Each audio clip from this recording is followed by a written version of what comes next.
Bienvenue pour un nouvel épisode de Lumière sur la presqu'île en compagnie d'Élise. Cette fois-ci, nous allons partir sur les traces de l'artiste Bernard Bosch.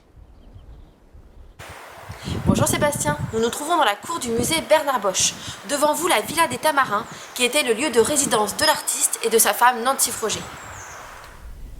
À sa mort, l'artiste a légué ses œuvres et sa villa à la ville de La Baule.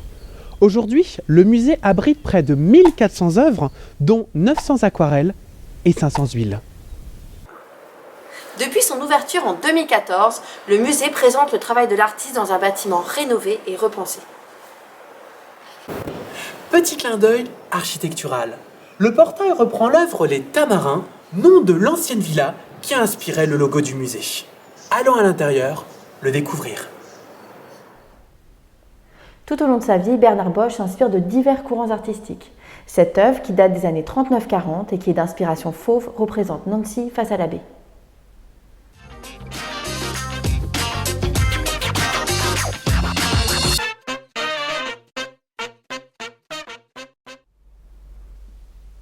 C'est la Minute de l'Art, un détour sur l'art.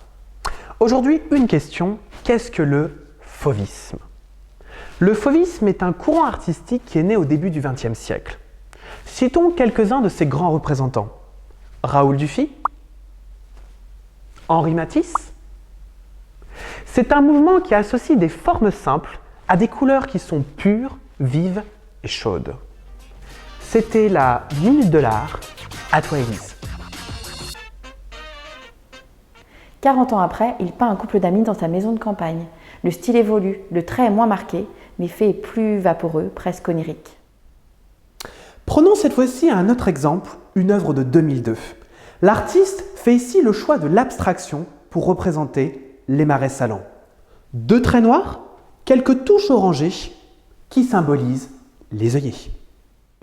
Regarde Sébastien, ici on retrouve l'œuvre sur les volets de la terrasse. Et face à nous, on a une très belle vue sur la baie. À gauche, il y a le Pouliguen.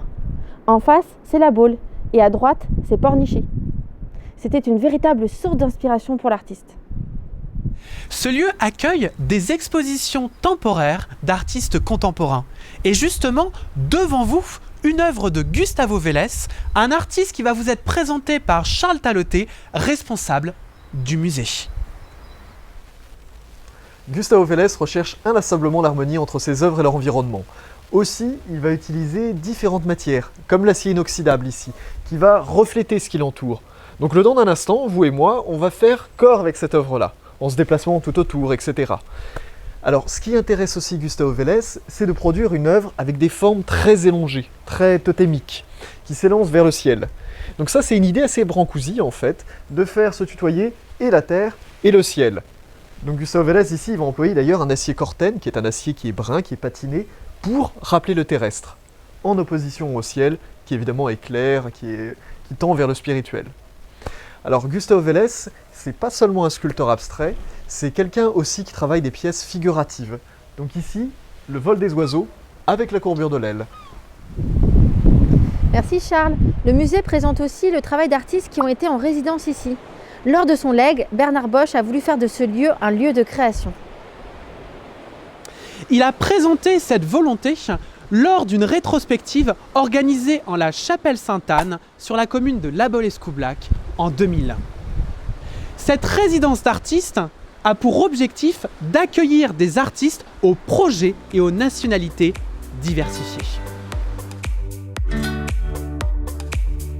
Julien Desmontiers, Arnaud Rochard, Isabelle Espinoza, Kai Chun-Chang,